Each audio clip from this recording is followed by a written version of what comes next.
পরক্ষণেই আসিয়ার মনে উঠছে যে জান্নাত তো আসি, আমার রাজা তো নাই, বিনা আমি একা এই জান্নাতের মজাও নেই। তো চেহারাটা হাস্য উজ্জ্বল চেহারা হঠাৎ মলিন হয়ে গেছে। আর আল্লাহ তো দিলের ব্যাগ জানেন, ঠিক না? আল্লাহ জিজ্ঞাসা করছে, আসিয়া চেহারা মলিন কেন? জান্নাত না দেখাইলাম? মনে মনেই ভাবতেছিলেন জান্নাত তো আছে, রাজা তো নাই। কেননা আমারটা তো জান্নাতে যাবে না, ফেরাউন কি জান্নাতে যাবে নাকি? হ্যাঁ, এই জান্নাতের মজাও নাই, একা একা কি করবো, ঠিক না? আল্লাহ বলে, আসিয়া রাজা জান্নাত যখন দিছি তো রাজাও দিব। তো বলছে নাম বইলা দিলে তো ভালো হয়।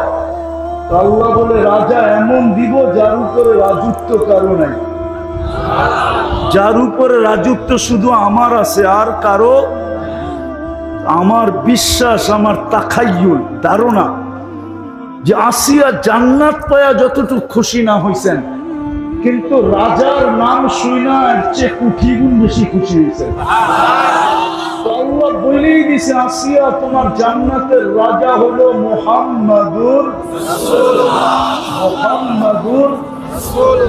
মুহাম্মাদুর রাসূলুল্লাহ।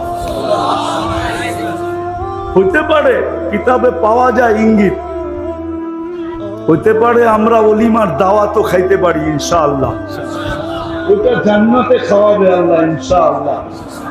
আশা রাখি ইঙ্গিত পাওয়া যায় কিতাবে যে আমরা ওলিমা খাবো কোথায়? যদি ঈসা আলাইহিস সালামটা 1000 বছর হয়, তাহলে নবী রাসূলদের ইমাম যিনি, ওনার ওলিমা কয় হাজার বছর হবে আল্লাহ জানে। তো যেটা বুঝাইতেছিলাম, আদম আলাইহিস সালাম জান্নাতে একা ছিলেন, তো মন বসতে ছিল না। হোক না জান্নাত, একা একা কতক্ষণ ভালো লাগে, ঠিক না? কাহিনী বড় লম্বা। এক সময় ঘুমায়া গেছেন, উঠা দেখে পাশে একজন শুয়ে আছে। পাশে একজন, হ্যাঁ, পাশে একজন শুয়ে আছে।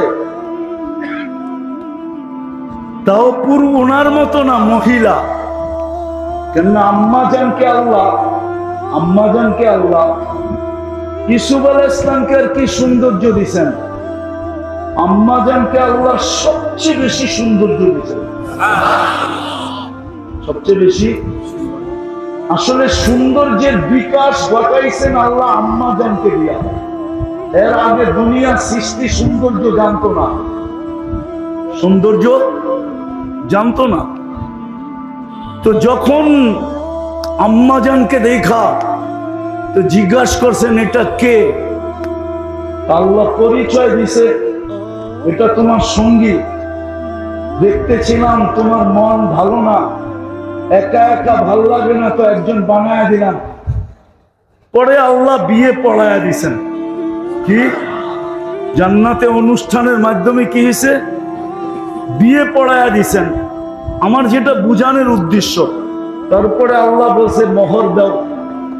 বিয়ে তো হয়ে গেছে, মোহর দিবা না? কি মোহর দিবে না? তো বলছে আল্লাহ মোহর কি দিব, এখানে পামুই কি? আমার তো কিছুই নেই, কি মোহর দিব? যা আছে এখানে সব তো আপনার দেওয়া। কেননা জান্নাতে যা আছে এটা কার দেওয়া? তো বলছে আমি মোহর কি দিব? আল্লাহ বলছে আমার হাবিব যাবে শেষ জমানায়, আমার হাবিব যাবে শেষ জমানায়, তোমার সন্তান যাকে আমি হাবিব বানাইছি। কি ইত্তাখাযতুহু হাবিবা, তুমি আমার ওই হাবিবের উপরে একবার দুরূদ পড়া দাও। এটাই তোমার মোহর, এটাই তোমার। হ্যাঁ, আমাদের আব্বাজান নিজের আম্মাজানের মোহর যেটা দিয়ে দাবি আদায় করলেন, ওই নবীর উম্মত হয়ে আজকে উম্মত ওই নবীর উপরে দুরূদ পড়ে না। তো যেটা বুঝাইতেছিলাম, যাকে আল্লাহ মুসলমান হিসাবে নির্বাচিত করলেন, উম্মতে মুহাম্মদী হিসাবে বাছাই করলেন। আমরা কিন্তু বাছাইকৃত, বাছাই বোঝেন? কোরআন বলে হুয়া তাবাকুম, বাছাইকৃত আমরা উম্মতে মুহাম্মদী হিসাবে সমগ্র মানব জাতির ভিতর থেকে আল্লাহর কুদরতি হাতে আমরা বাছাইকৃত। যে নিজেকে উম্মতে মুহাম্মদী বলে দাবি করে, শুধু দাবি না, আবার শাফাআতও আশা করে। করেন না করেন না? শাফাআতের আশা করেন না করেন না? কে করে? সবাই করি। দেখি কে কে আশা করেন। নামান নামান নামান, আল্লাহু আকবার। শাফাআতের আশা করে, ঠিক না? হাউজে কাউসারের আশা করেন? হ্যাঁ, কেননা ওই পানি পান করা ব্যতীত পিপাসা কোনোদিন মিটবে না।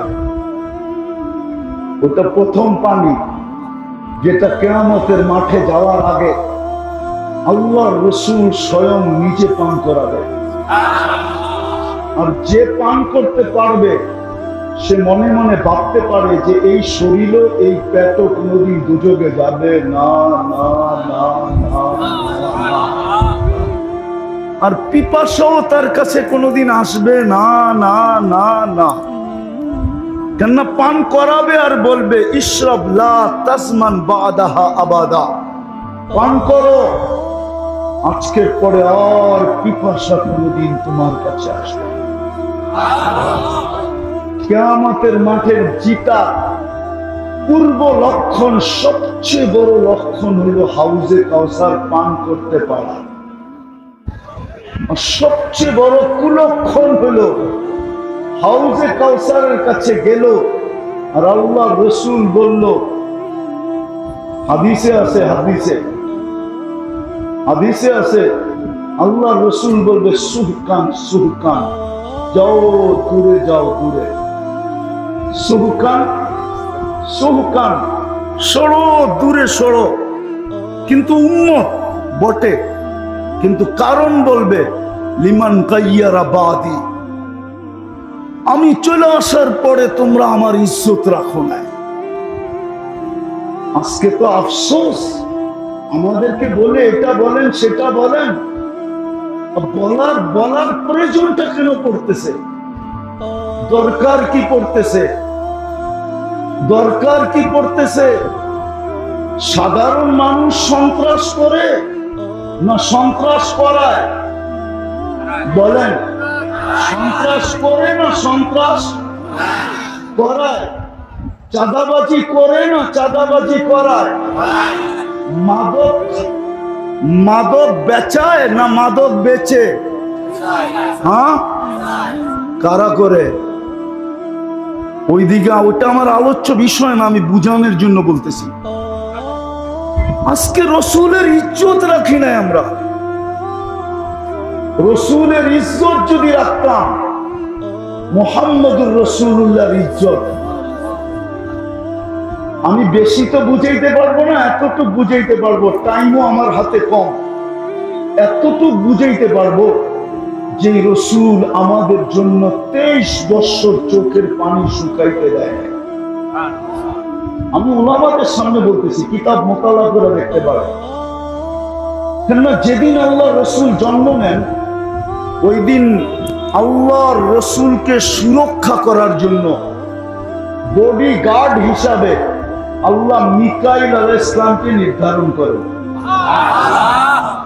যেই দিন প্রাপ্ত বয়স্ক হন, ওই দিন জিবরিল আলাইহিস সালামকে যোগ করেন। জিবরিল আলাইহিস সালাম শুধু ওহীর বাহক ছিলেন না, আল্লাহর রসুলের বডি গার্ড ছিলেন। নাইলে কোরআন কেন বলবে? কোরআন কেন বলবে বাল্লিগ মা উনসিলা ইলাইক ফাইন লাম তাফআল ফামা বাল্লাগতা রিসালাতা রাব্বি ওয়াল্লাহু ইয়াসিমুকা মিনান নাস। এই আয়াতের শানে নুজুল হলো মদিনা মুনাওয়ারা যাওয়ার পরে রাসূলুল্লাহ সাল্লাল্লাহু আলাইহি ওয়াসাল্লামের বিলকুল নাগের ডগায় বাস করত ইহুদিরা, বনু নজির আর বনু কুরাইজা। এরা বাস করত কুবায়। আর এরা জন্মের আগের থেকে, জন্মের আগে এদের স্লোগান ছিল একটা, যেদিন জন্ম নিয়ে ফেলছে আল্লাহর রাসূল, ওই দিন থেকে ওদের স্লোগান পাল্টায় গেছে উল্টা। ওরা ভাবতে ছিল বনি ইসরাইলের ভিতর থেকে নবী আখিরুজ জামান আসবে, কিন্তু যখনই বনি ইসরাইলের ভিতর থেকে আসে না, ওরা দুশমন হয়ে গেছে। তো মুহাজির আনসার ভাবতেছিলেন যে বিলকুল ইহুদিদের নামের টোকায় আল্লাহ রসুল চলে আসছে। ওরা তো 24 ঘন্টা উৎপাইতা থাকে যে আল্লাহ রসুলকে কিভাবে দুনিয়াতে কষ্ট দেওয়া যায়। এটা আমরা একটা সিস্টেম চালু করি, একদিন আনসার পাহারা দিবে, একদিন মুহাজির পাহারা দিবে। আমার মনে হয় 2-3 দিনই দিছিলেন পাহারা। তৃতীয় দিন জিবরিল আয়াত নিয়ে চলে আসছে, বন্ধু পাহারা সরা। এটা আমাদের ইজ্জতের উপরে আঙ্গুল উঠে। ইজ্জতের উপরে, কাদের ইজ্জতের উপরে? আমাদের ইজ্জতের উপরে কি উঠে? আঙ্গুল উঠে। আমরা পাহারা দিব, সরান পাহারা। তো জিবরিল আলাইহিস সালাম 15 বছর বয়সে আয়েশা যোগ হয়েছেন। তো 2 জন পাহারা দিতেন। তা একদিন 2 জনে জিজ্ঞাসা করতেছে, মা জালা আরা কাতাবকি, ও আল্লাহর বন্ধু, যখনই দেখি আপনার চোখে পানি কেন? 23 বছর চোখের পানি কোনদিন থামে না। তো বলছে উম্মতের জন্য চোখের পানি থামে না। কার জন্য? কার জন্য? আরে বলেন না। আজকে উম্মতের অবস্থা দেখেন, উম্মতের যুবক দেখেন, উম্মতের যুবতী দেখেন, উম্মতের নারী দেখেন, উম্মতের পুরুষ দেখেন, উম্মতের শাসক দেখেন, উম্মতের শাসিতদের দেখেন, উম্মতের ধনী দেখেন, উম্মতের গরিব দেখেন, উম্মতের শিক্ষিত দেখেন, উম্মতের অশিক্ষিত দেখেন। নবীর ইজ্জত রাখে নাই, আমরা কেউ রাখি নাই মুহাম্মদুর রাসূলুল্লাহর ইজ্জত। যে 23 বছর চোখের পানি উম্মতের জন্য কোনদিন শুকাইতে দেন না। চলেন আরেকটু উপরে নিয়ে যাই, যে আরশে যায় উম্মতকে বলেন না। যদি বলতেন তাহলে আপনি আত্তাহিয়াতুর ভিতরে এটা পড়তে পাইতেন, তো পাইতেন কোথেকা? ওয়া আলা ইবাদিল্লাহিস সালিহিন। এটা কে বলছিল? কে? আল্লাহ তো বন্ধুকে সালাম দিবেন, ঠিক না? আসসালামু আলাইকা আইয়ুহান নাবিয়্যু ওয়া রাহমাতুল্লাহি ওয়া বারাকাতুহু। আল্লাহ তো বন্ধুকে সালাম দিবেন, ঠিক না? আমার মনে হয় বন্ধু চিৎকার দিয়া উঠছে, সব আমাকে দিলেন, উম্মত কোথায়? উম্মতকে তো কিছু দিলেন না। আল্লাহ মনে হয় এই জন্যই আল্লাহ বলছেন হারিসুম বিল মুমিনিনা রাউফুর রহিম। নাইলে মনে হয় এই 2 সিফত আল্লাহ উঠায় দিয়া দিতেন। কোরআন এই কথা মনে হয় কোনোদিন বলতো না যদি আল্লাহ রাসূল এখানে চিৎকার না দিতেন যে আমাকে তো সালাম দিলেন, কিন্তু আমার উম্মত কোথায়? তারপরেই মনে হয় আল্লাহ বলছেন হারিসুম বিল মুমিনিনা রাউফুর রহিম। তো বলছে বন্ধু এইখানে উম্মত, বলছে এইখানে উম্মত না আসলে কোথায় আসবে? বলছে আপনিই বলেন উম্মতের জন্য কি? তো আল্লাহ রাসূল বলতেছে ওয়া আলা ইবাদিল্লাহিস সালিহিন। আমাকে যতটুকু দিলেন আমি উম্মতের জন্য অতটুকু নিলাম আপনার কাছ থেকে। আরশে যা বলে নাই, আরশ আমি বুঝাইতে পারতেছি না। যদি আপনাদের বুঝে আসে তো একটা উদাহরণ দিলে বুঝে আসে কিনা জানি না। মুসা আলাইহিস সালাম আল্লাহকে দেখতে চাইছিলেন বনি ইসরাইলের সর্দারদেরকে নিয়ে। আল্লাহ বলছে পাহাড় যদি স্থির থাকে আর তোমার দৃষ্টি যদি ওটার উপরে স্থির থাকে তো আমাকে দেখতে পারো। ফাতাজাল্লা লিল জাবাল, আল্লাহ পাহাড়ে তাজাল্লি দিয়েছিলেন। ফাখাররা মুসা সারিকা, 20 জন তো মারা গেছেন। মুসা আলাইহিস সালাম বহু দূরে যায় পড়ছেন, 40 দিন বেহুশের মতো ছিলেন। অথচ ওই তাজাল্লি ছিল পর্দার ওই পার থেকে। পর্দার ডাইরেক্ট তাজাল্লি ছিল না পর্দার ভিতর দিয়ে তাজাল্লি ছিল? ওলামা কি বলে? ডাইরেক্ট তাজাল্লি, ডাইরেক্ট না। আর বন্ধু তো ডাইরেক্ট পাশে বয়া দেখতেছে, কাবা কাউসাইনি আও আদনা সুম্মা দানা ফাতাদাল্লা ফাআওহা ইলা আবদিহি মা আওহা। বন্ধু তো পাশে বসা, পাশে। আরশের উপরে পাশে বসা। ওই নূরের জগতে তো হারায় যাওয়া দরকার ছিল, কিন্তু হাসানের নাম তো নিলেন না, হোসাইনের কথা তো বললেন না, ফাতেমা আলীর কথা তো বললেন না, পরিবার পরিজনের কথা তো বললেন না, বললেন তো উম্মতের কথা বললেন। কিন্তু আফসোস, আজকে তো উম্মত লাজ রাখে না, ইজ্জত রাখে না, সব ইজ্জত মাটিতে মিশায় গেছে।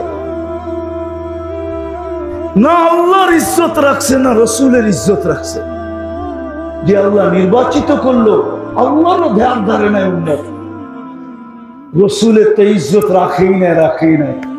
চলেন আরেকটু দেখাই আপনাদেরকে, দিলে লাগে কিনা দেখি। দুনিয়ার থেকে যখন বিদায় নিতেছিলেন, তখন চোখে পানি ছিল, কিন্তু নিজের ফ্যামিলির জন্য না। মুহাদ্দিসিন এই মাদ্রাসা দাওরা পর্যন্ত পড়ায়, দাওরার কিতাব যারা পড়ায়, টাইটেলের কিতাব যারা পড়ায়, এরা সবাই জানে 9 ফ্যামিলি ক্ষুধার্ত ছিল। ঘরে বাতি জ্বালানোর তেল পর্যন্ত ছিল না। আম্মা জান আয়েশা রাদিয়াল্লাহু তাআলা আনহা বলতেছিলেন, যদি ঘরে বাতি জ্বালানোর তেল থাকতো তো খিদা নিবারণের জন্য তেল পান করে নিতাম, কিন্তু আল্লাহর রাসূল ফ্যামিলির জন্য চিন্তা ছিল না, হাসান হোসাইনের জন্য চিন্তা ছিল না। অথচ আল্লাহর রাসূলের দুনিয়াই ছিল হাসান হোসাইন, আলী, ফাতেমা, এই 4 জনই ছিল ওনার দুনিয়া। সন্তান তো ছিল না, এইখান থেকেই তো নসল আগে চলছে, ঠিক না? এই 2 জনই ছিল দুনিয়া। আরেকটা উদাহরণ দিলে বুঝবেন কিনা দেখি, কিতাব থেকে দিয়া। এতটুকু ভালোবাসতেন, 5-6 বৎসরের হবে 2 ভাই, কেননা 2 ভাই পিঠাপিঠি ছিলেন। আয়েশা নানার কোলে বৈশা বলতেছে, নানা যান আপনি উত্তম না আমরা 2 জন উত্তম? আল্লাহ রসুল সাদা সিধা জবাব দিছে, আমি উত্তম। সত্য তো এটাই, ঠিক না? 2 ভাই হাসতে হাসতে কুটা কুটা। আল্লাহ রসুল বলছে, হাসো কেন? আপনার জবাব হয় না। বলে তাইলে 2 জন উত্তম কে? আমরা 2 জন। কি কইরা? আমাদের আম্মাজানকে চিনেন? বলছে বলো। আম্মাজানের পরিচয় দিয়া বলতেছে, উম্মুকা লাইসা বিশাই, উম্মুকা আমামা উম্মিনা লাইসা বিশাই। আমাদের আম্মার সামনে আপনার আম্মা কিছুই না। কেন? আমাদের আম্মা তো জান্নাতের মহিলাদের সর্দার, ঠিক না? কি সত্য তো? আপনার আম্মা তো কিছু না, ঠিক না? বলছে আমাদের আব্বাজানকে চিনেন? বলছে বলো। আব্বার পরিচয় দিয়া বলতেছে, আবুকা আমামা আবিনা লাইসা বিশাই। আমাগো আব্বার সামনে আপনার আব্বা কিছুই না। আমার আব্বা তো শেরে খোদা, ঠিক না? ফাতেমা তো জোহরা, জান্নাতের মহিলার সর্দারনির স্বামী, জান্নাতের যুবকদের সর্দারদের আব্বা, ঠিক না? সাইয়্যিদুল আম্বিয়ার মেয়ের জামাই, ঠিক না? এখন তৃতীয় আসছে, আমাদের নানাজানকে চিনেন? নানাজান বলতেছে বলো নানাজানকে। তো নানাজানের পরিচয় দিয়া বলতেছে, জাদ্দুকা আমামা জাদ্দিনা লাইসা বিশাই। আমাদের নানাজানের সামনে আপনার নানাজান কিছুই না। আল্লাহর রাসূল 2 জনকে উঠায়া চুমা দিতে দিতে গাল ভরা ফেলছেন, তারপরে বলছেন মাইনা নিলাম তোমরা 2 জনই উত্তম। এই দিক দিয়ে তোমরা 2 জন, কিন্তু মরার সময় তাদের কথা ভাবেন, ভাবছেন তো আপনার আমার কথা, আপনার আমার কথা ভাবছেন। বলছে জিবরিল আলাইহিস সালাম জিজ্ঞাসা করছে, লম্বা হাদিস, যে আপনি কাঁদেন কেন? ইদান ইলা রাফিকিল আলা, আপনি তো এখন আল্লাহর সান্নিধ্যে চলে যাবেন, কাঁদেন কেন? আল্লাহু ইয়ান্তাযিরুক, আল্লাহ আপনার অপেক্ষায় অপেক্ষমান। উর্দু জগতে খুশির বন্যা চলতেছে, খুশি আর খুশি ফেরেশতাদের ভিতরে। হাবিব ইয়াসিনুল হাবিব, বন্ধু আজকে চিরদিনের জন্য বন্ধুর কাছে চলে আসবে, আপনি কাঁদেন কেন? বলছে জিবরিল, কাঁদি কেন বলবো? আমার পরে আমার উম্মতকে কে দেখা রাখবে? ফামান লিবাদি লি উম্মতি, আমার পরে আমার উম্মতকে কে দেখা রাখবে? কে বুকে জড়ায় রাখবে, কে পাহারা দিয়া রাখবে, কে মাথায় হাত দিয়া রাখবে? আমার উম্মতকে কে দেখবে? আজকে উম্মত রসুলের ইজ্জত রাখে। যদি রাখতো, রাগ হলো না যুবক, তোমাদের পায়ে হাত দেই, তাহলে তোমরা নেটে দেখা কোনোদিন চুল কাটতে না। মা বোনরা কোনোদিন নেটে দেখা সাজগোজ করতো না। সবাই আমাদেরকে জিজ্ঞাসা করতো, মা বোনরাও সারাদিন জিজ্ঞাসা করতো, বলেন বলেন আমাকে ফাতেমা কিভাবে সাজতো, আমি ওইভাবে সাজবো। আম্মা জান আয়েশা কিভাবে সাজতো, আমি ওইভাবে সাজবো। আম্মা জান খাদিজাতুল কুবরা কিভাবে সাজতো, আমি ওইভাবে সাজবো। আমি 11 আম্মা জান কিভাবে সাজতো, আমাকে বলেন, আমি ওইভাবে সাজবো। সাহাবায়ে কেরামের মা বোনরা কিভাবে সাজতো, আমাদেরকে বলেন, আমরা ওইভাবে সাজবো। যুবকরাও জিজ্ঞাসা করতো, আল্লাহর রসুল কিভাবে চুল কাটছে আমাকে বলেন, আমি আল্লাহর রসুলের আদর্শে চুল কাটবো। ওমর কিভাবে কাটছে বলেন, আমি ওমরের আদর্শে চুল কাটবো। আবু বকর কিভাবে কাটছে বলেন, আমি আবু বকরের আদর্শে চুল কাটবো। উসমান কিভাবে কাটছে বলেন, আমি উসমানের আদর্শে চুল কাটবো। আল্লাহ তো রসুল তো বলছে, আসহাবিকান নুজুম বিআইয়িহিম ইক্তাদাইতুম ইহতাদাইতুম। আমার 100 লক্ষ সাহাবী তারকারাজির ন্যায়, যার আদলে তুমি চলবে, যার আদর্শে তুমি চলবে, এদের সাথে তুমি মিলিত হবে, তোমার উপর আল্লাহ রাজি হবে, জান্নাত তোমার জন্য অবধারিত হবে। তাহলে তো সারাদিন হুজুরদের কাছে ফোন আসতে থাকতো, মেয়েদের পক্ষ থেকে, যুবকদের পক্ষ থেকে, পুরুষের পক্ষ থেকে, শিক্ষিতর পক্ষ থেকে, গরিব ধনীর পক্ষ থেকে, যে আমি এর আদর্শে চলতে চাই, আমাকে আদর্শ বলেন। আমার কান্না তো এটাই, যে রসুল যাওয়ার সময়, যে রসুল যাওয়ার সময়, ছোট ফ্যামিলি আসেন, যে রসুল যাওয়ার সময় বলতেছে চোখে পানি, উম্মতের জন্য। চলেন আরেকটু দেখাই, দেখি আপনাদের দিকে লাগে কিনা। আজকেও আমি পুরা টিম নিয়ে আসতে পারি, পুরা টিম। টিম বুঝেন? আরে টিম বুঝেন? টিম পুরা জামাত নিয়ে আসতে পারি এখানে।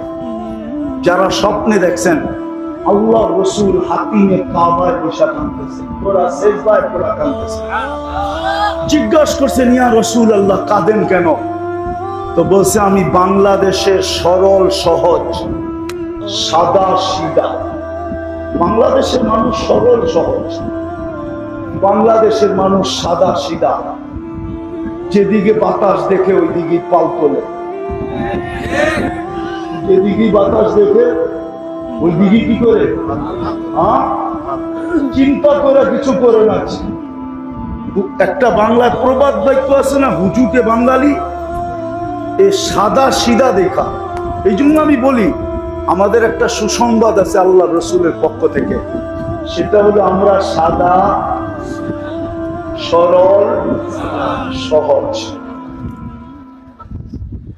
বলছে আমার বাংলাদেশের উম্মতের জন্য কাঁদতেছি আমি, এরা সরল সহজ সাদা সিধা, এদের ঈমান যে যেমনি পারতেছে সিনায় নিয়ে যাইতেছে, এই জন্য আমি কাঁদতেছি। আল্লাহ ওয়ালারা দেখেন, জিজ্ঞাসা করেন আল্লাহ ওয়ালারা দেখে কি দেখে না, একটু পরেই শুনবেন। হযরত বয়ান করবে একটু পরে।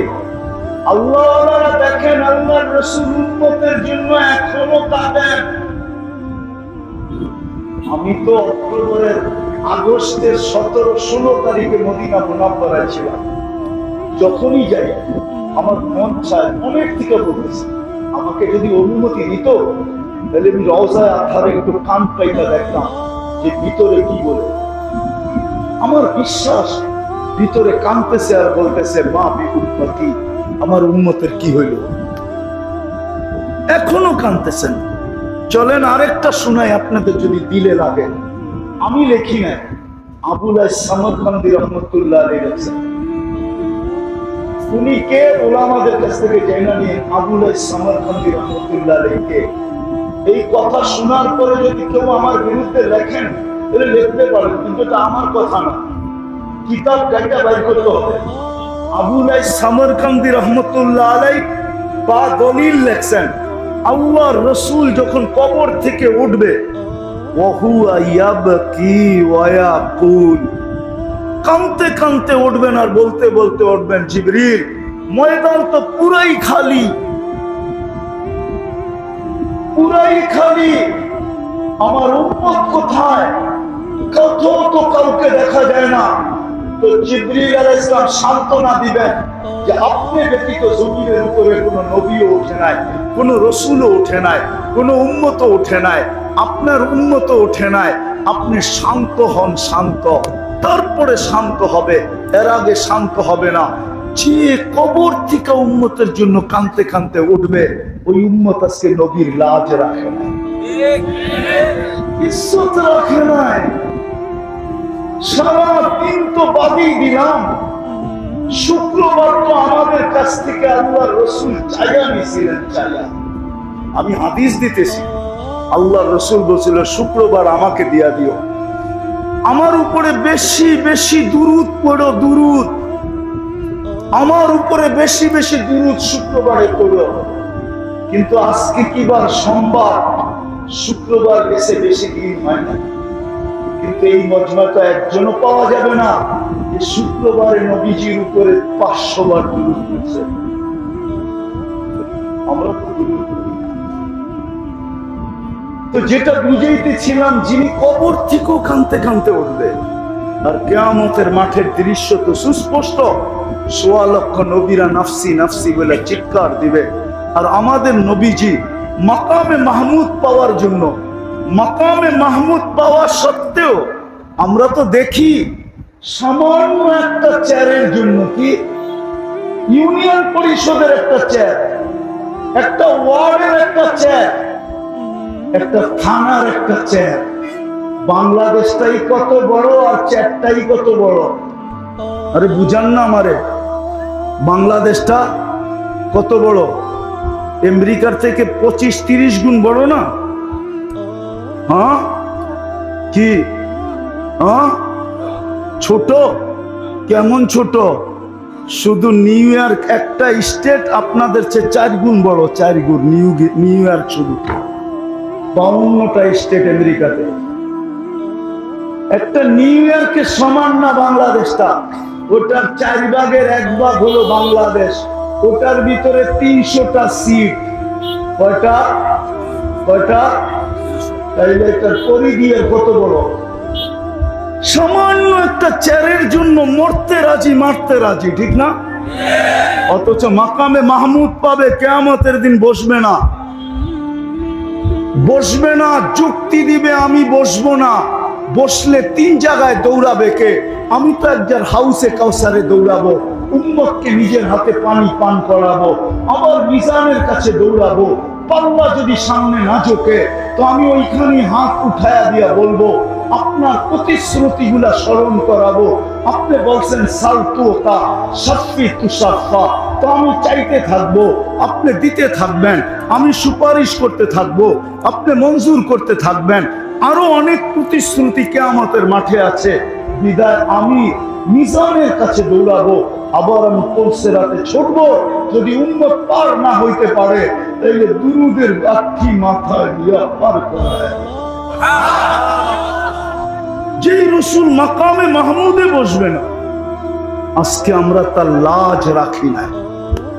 যদি তার আদর্শের ইজ্জত রাখতাম তাহলে আমার সমাজে যা বলতে বলা হতেছে তা বলার কোনোদিন প্রয়োজন ছিল না। মুসলমান উম্মতে মুহাম্মদী জান দিতে পারে, কিন্তু মাদকে হাত দিতে পারে। বিশ্বাস হয় না আপনার কাছে? বিশ্বাস হয় না? হ্যাঁ, জান দিতে পারে না খায়া থাইকা, কিন্তু মাদক বহন করতে পারে না। জান দিতে পারে না খায়া থাইকা, কিন্তু মাদক ব্যবসা করতে পারে না। জান দিতে পারে, কেননা মাসলা তো দুনিয়ার না। মাসলা, মাদকের মাসলা কি দুনিয়ার মাসলা? মাসলা কোন জায়গার? আখিরাতের মাসলা। কার মাসলা? মাসলা কোন জায়গা? কোন জায়গার মাসলা? যদি মাসলা আখেরাতে না হইতো তাহলে আবু তালেবের কবর আমাকে কোনোদিন কাঁদাইতো না। আমি আগস্টের 17 তারিখে মক্কা মুকাররমা ছিলাম। আবু তালেবের কবর যতবার দেখছি ততবার আমাকে কাঁদাইছে। ওই 17 তারিখও আমাকে কাঁদাইতো না। বেশি দিনের কথা বলতেছিলাম। আমি আবু তালেবের কবর চিনি। তার পাশে কোন ফ্লাইওভারের উপর দিয়ে আসলে কোন জায়গায় দাঁড়াইলে কবর দেখা যায় এটা আমি চিনি। আমি না চিনা বলতেছি না, আমি চিনি। কেননা খাদিজাতুল কুবরা রাদিয়াল্লাহু তাআলা আনহার পাশের কবরটা হলো আবু তালেবের কবর, যার কবর এখনো জান্নাতুল মুআল্লা। ওই কুবরি বলে, আরবিতে বলে কুবরি। ওই কুবরির উপর দিয়ে আসলে আবু তালেবের কবর দেখা যায়। ওই কবর আমাকে 17 তারিখে কাঁদাইতো না। যদি মাসলা আখেরাতের না হইতো, নাইলে মুহাম্মদুর রাসূলুল্লাহ নামাইছে 2 হাতে, কবরে চাচাকে 2 হাতে। কয় হাতে? আপনি চিনেন মুহাম্মদুর রাসূলুল্লাহর হাত কি? শুধু দস্তরখানে খানা খায়া শুধু হাতটা এইভাবে মুছছিলেন। আনাস ইবনে মালিক রাদিয়াল্লাহু তাআলা আনহু দস্তরখানে উনি জীবনভর পানি দিয়ে পরিষ্কার করেন নাই। যখনই পরিষ্কারের প্রয়োজন হইতো আগুনে নিক্ষেপ করতেন। আগুন ময়লাকে ছাই বানায়া দিত, বাহির করে ঝাড়া দিতেন, ফকফকে হয়ে যেত। একটা সুতা জ্বালানোর ক্ষমতা ছিল। বন্ধুরা শতবার জিজ্ঞাসা করছে, আনাস এই জাদু কোত্থেকে শিখলে? বলছে এটা জাদু না, এটা দোজাহানের বাদশার হাতের ছোঁয়া। আপনি মুহাম্মদুর রাসূলুল্লাহর হাতের ছোঁয়া জানেন না? আনাস ইবনে মালিক রাদিয়াল্লাহু তাআলা আনহু শেষ বয়সে বসরায় ইমামতি করতেন, জুমা পড়াইতেন। উনি যখন বসরায় ঢুকতেন তো ওয়েদার বইলা দিত। ওয়েদার বুঝেন? আবহাওয়া বইলা দিত। আনাস ইবনে মালিক বসরায় ঢুকছে। একদিন বসরাওয়ালারা বলছে, আনাস তুমি ঢুকলে আমাদের আবহাওয়া বইলা দেয়, তুমি ঢুকছো, এই সুগ্রাণ কই পাইলা? বলছে 10 বছর খেদমত করছি। যখনই গরমের দিন আসতো আর আল্লাহর বন্ধুর শরীর থেকে মুহাম্মদুর রাসূলুল্লাহ সাল্লাল্লাহু আলাইহি ওয়াসাল্লামের শরীর থেকে যখন ঘাম ঝরতো তো আমি বোতলে জমা করতাম। এখন এত বছর পরেও আমি যখন জুমার দিন আসি তখন ওই ঘাম হাতে নিয়া সারা শরীরে মাইখা আছি।